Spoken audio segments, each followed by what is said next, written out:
The Chronicles of Zaira, the Blue-Eyed Storm of Avalon. Prologue, the Sword and the Silk.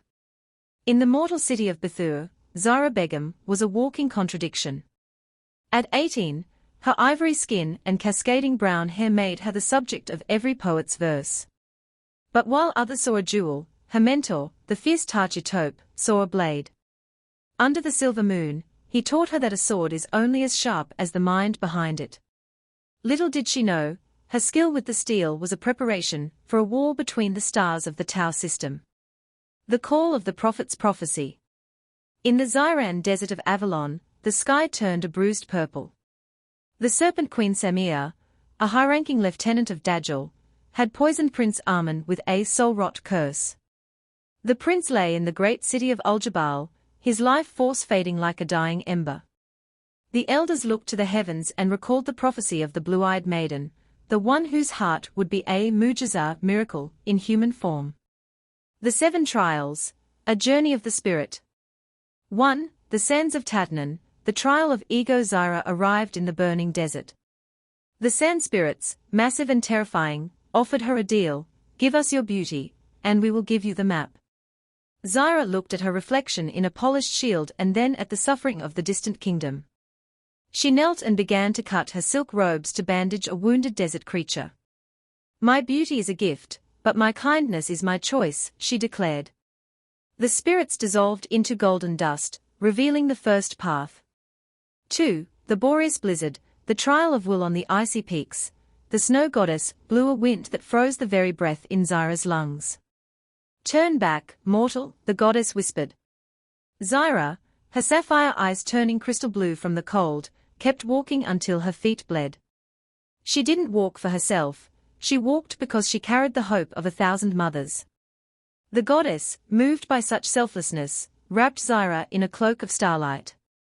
3. The gates of Hades, the trial of fear. Zaira descended into the underworld. Shadow beasts roared, wearing the faces of her lost ancestors. They whispered that she was a failure. Zaira drew her heavy steel sword, the one she brought from Bithoor. She didn't use magic, she used the discipline of her training. Each strike of her blade shattered a lie. The Lord of Hades, seeing her purity, allowed her to pass without a scratch. 4. The Isle of Whispers, the trial of luxury on Avalon's floating isles. Zaira was offered a throne of diamonds and eternal youth. For a moment, she hesitated. But then she remembered the poor children of Bithoor who had no bread. She realized that a throne is just a golden cage. She walked away from the treasure, and the island bloomed with real fruit for the hungry. 5. The Temple of Love, the trial of devotion. The goddess Aphrodite tested her heart. Do you do this for the prince's love? Zaira answered with a voice like a bell.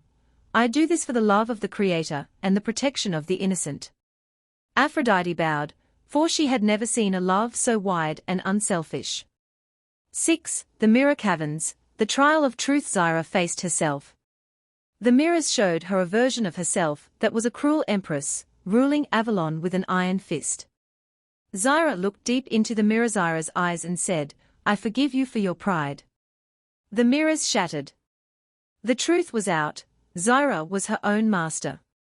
7. The Circle of Fire, the final battle. Zaira reached the Serpent Queen's volcano.